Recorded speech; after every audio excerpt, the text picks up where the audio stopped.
kind of reception have you received in most of the churches, Ms. Wood? Most of the churches we've been well received, and they recognize that they need to do something for their youth. They need to do something for their young adults and their adults, even starting with their little children. We try to make sure that the materials we take out are sensitive to each group, but the churches have been very, very receptive. Many of them were asking to form what we call care teams, help us with our volunteer program. A group of people from within your church community come together and agree to be trained to work with one person. We've had some success with that, and we'll have more as we develop the program further. Several of the churches in town give us funding in order to support our client services program. So we've had really, really, really good response. If someone is watching, wants us to come out into their church and provide the programming, we encourage them to call us at 385-AIDS or 385-1510. And we'll have one of our educators and perhaps one of our volunteers who is positive come out into their church.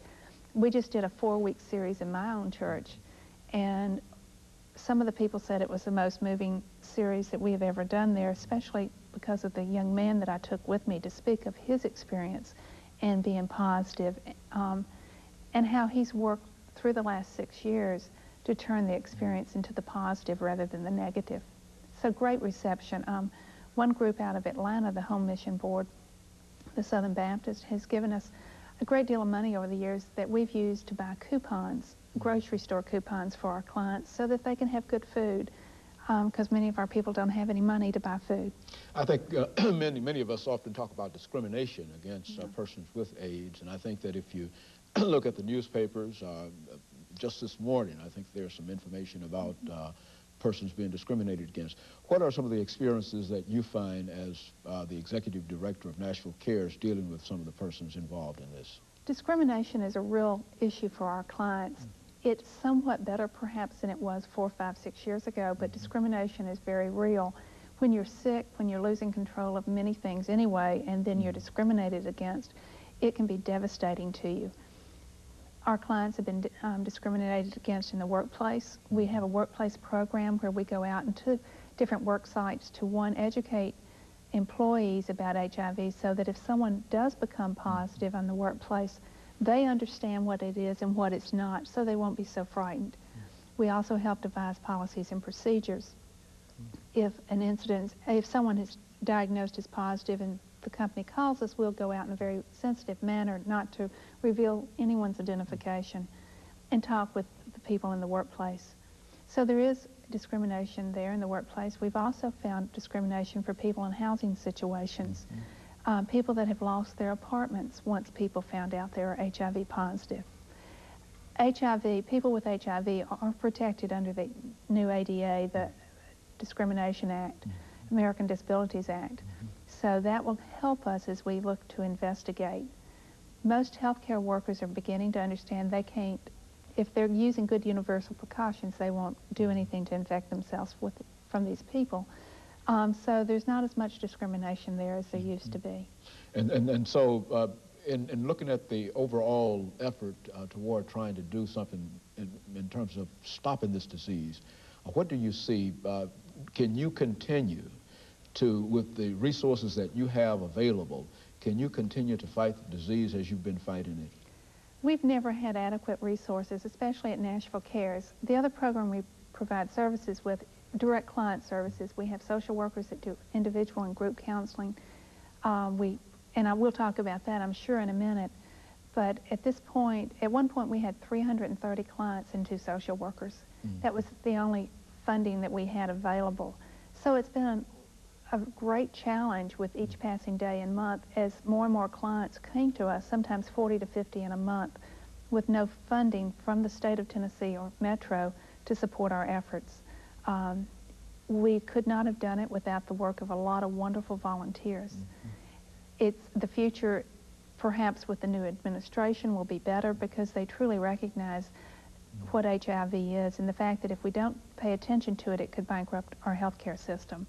But to date, especially with the previous administration, where I think the longest they talked about AIDS was in their going away speeches, it's been tragic. It's made the fight much harder. Well, I think that if you look at the overall development in reference to the persons that are dying with the disease, I think that you can say that unless something is done to find some kind of cure, that certainly is beyond what you're involved in at this particular point. But now, what about people who do have the disease that you come in contact with? What are their attitudes in reference to this disease?